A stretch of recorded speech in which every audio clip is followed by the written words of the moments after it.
Hey y'all. It's your girl Mo of All Things Mo L. Welcome back to my channel. So for today, I am going to be doing a highly requested video. As you can tell by the title, I am going to be talking about transitioning to natural hair from either relaxed hair or from heat damaged hair, but mostly from relaxed hair.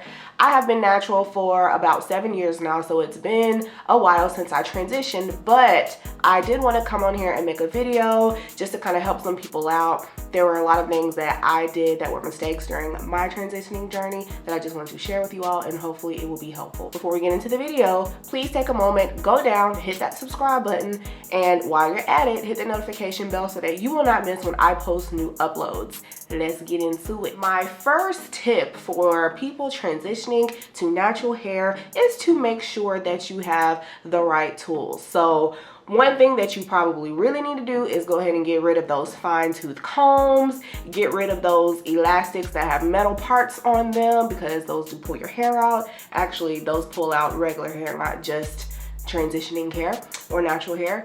And you want to just make sure that you have the right tools. So for example, you want to use wide teeth combs, you want to use detangling brushes, you want to make sure that you have a satin bonnet or a satin pillowcase so that you're not going to bed with your hair unprotected.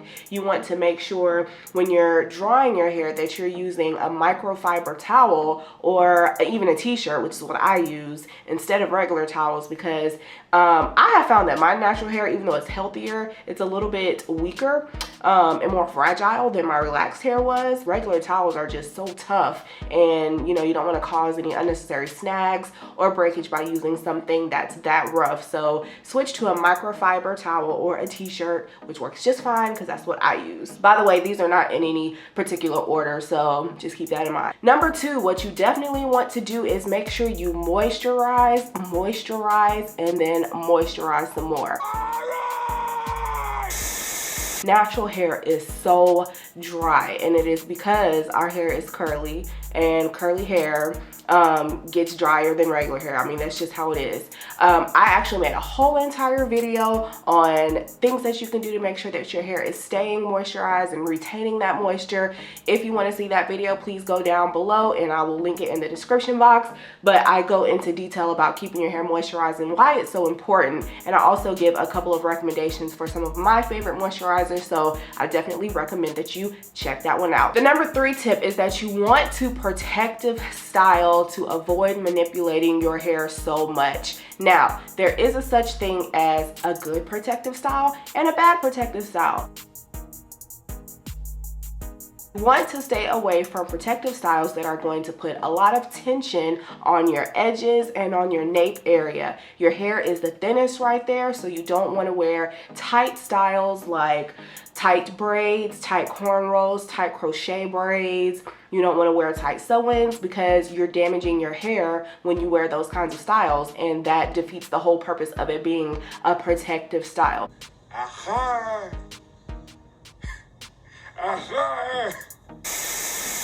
So wearing braids and sew-ins and stuff are okay, but you just want to make sure that it's done correctly. If need be, go to a professional so that you can make sure that you're not damaging your hair by trying to protect it. So I wore actually a lot of box braids and a lot of sew-ins when I was transitioning, just because, you know, when you're transitioning, your hair is at that awkward stage where it's half one texture and the other half is a different texture, and it's hard to wear those cute natural hairstyles. So I would say to protect the style as much as you can. Now you can do some cute transitioning styles like rod set. That's a really good transitioning style because when you're rolling your hair, all of it is going to look the same when it comes off the roller. It's going to be that same texture. So rod sets, straw sets, flexi rod sets, perm rod sets, all of those are good ideas too, and they are low manipulation because you can do your hair on a Sunday and then you're good into that next weekend. So I recommend recommend that as a protective style as well. My fourth tip for people who are transitioning, I would say that you want to avoid using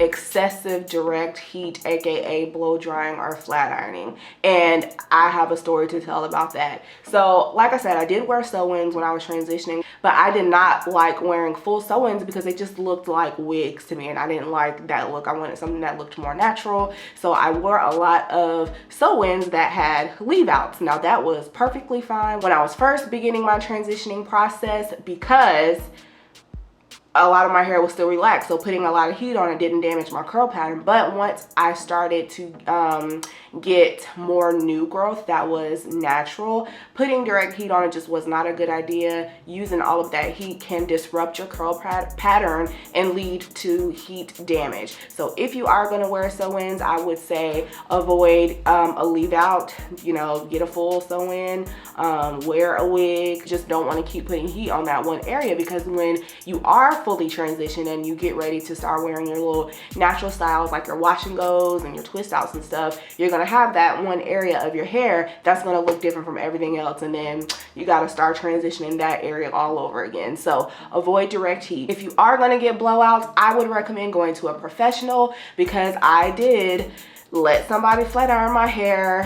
When I first went natural, I would say I probably had just a couple inches of relaxed hair left, but I let a friend blow dry and flat iron my hair, and I ended up getting heat damage. I mean, there were straight pieces everywhere because we didn't use the proper heat protectant on it or the proper technique with blowing the hair out and flat ironing the hair. So blowouts are cool, but I would definitely recommend going to a professional to avoid further damaging your hair. My next tip is I would recommend either getting regular trims or dusting your ends. Everybody knows what a trim is, but dusting your ends is just when you just cut little pieces of the ends off here and there. The reason why I recommend trims or dusting is because when you don't get your hair trimmed, that leads to split ends. Split ends can actually travel up the shaft of your hair and just completely damage it. So there's no use going natural if you're gonna have damaged hair. So even if you don't want a big chop, I would recommend trimming or dusting your ends, just to make sure that you are protecting the rest of your hair and that you don't have split ends and split hair shafts all over the place. So a lot of people think that, well, my hair was healthy when it was relaxed, so I should be fine. And maybe your hair was in good condition when it was relaxed, but it's still damaged compared to your natural hair, because the bonds in the hair have been weakened from the chemicals in the relaxer. My next tip is going to be it has to do with detangling. Now, I have to admit that when I was transitioning, detangling was my #1 thing that frustrated me the most about my natural hair. I just honestly didn't know how to do it. I didn't know how to take care of it. So what I had to learn was that detangling on wet hair is best, especially when the hair is full of product, like a conditioner with good slip. 2 conditioners that I really recommend that have great slip, I've talked about these in previous videos, but the Aussie 3-Minute Miracle Moist conditioner is great, and the Suave Professional's Almond and Shea Butter conditioner is also great. They both have really good slip. But when you're detangling your hair, make sure it's wet and that it has some product in there, because that's really going to lessen your frustration with your newly natural hair. And it's also good to make sure that it is wet and full of product, because you want to prevent breakage. You're going to have something called the line of demarcation as your hair grows out. So the line of demarcation is where your natural hair meets the relaxed hair or the heat damaged hair. It's where the 2 textures kind of merge together. The hair is very weak at that point. So if you try to detangle your hair on while it's dry, then you have increased the chances that you're going to have some breakage at that area. And if you're the kind of person who wants to retain length while you're transitioning, if you don't want a big chop, then you really want to be careful when you are manipulating your hair, because the hair is easy to break off at that area. My next tip is going to be, you really should think about incorporating deep conditioning into your hair routine. Now, I will admit, when I was relaxed, I never deep conditioned my hair. Sometimes I would get a treatment when I went to the salon to get my hair done, but when I was washing my hair myself, I was not deep conditioning because I just felt like I didn't need it. Well, like I said earlier, natural hair is just drier than relaxed hair is, so you have to deep condition. If you want to see the overall health of your hair improve. And if you want to see your locks flourish, you just have to deep condition. I personally deep condition every single time I cleanse my hair. Once I started doing that on a consistent basis, I really saw the health of my hair improve. So I recommend that while you're transitioning, you go ahead and get in the habit of doing that, so that when you are natural, you know, that's just one more thing that you're already doing to make sure that your hair is healthy. My last tip for those of you who are transitioning is to keep a hair journal or a log. What I do is I have a document under my notes app on my iPhone, and every time I do something to my hair, I document it. I put the date, I put what products I use. That way I can go back, and if something didn't work, I can document that. If there was something that I loved, I can document that. If I had a mishap or a hiccup, I document it. And if I had a victory, I document that as well. Keeping a hair journal, I think, is just really helped me on my hair journey, because it has helped me to identify the products that I really love, the styles that really work well for me, and the things that didn't really work well at all. Those are my 8 tips for those of you who are thinking about transitioning, or you're already in the transitioning process.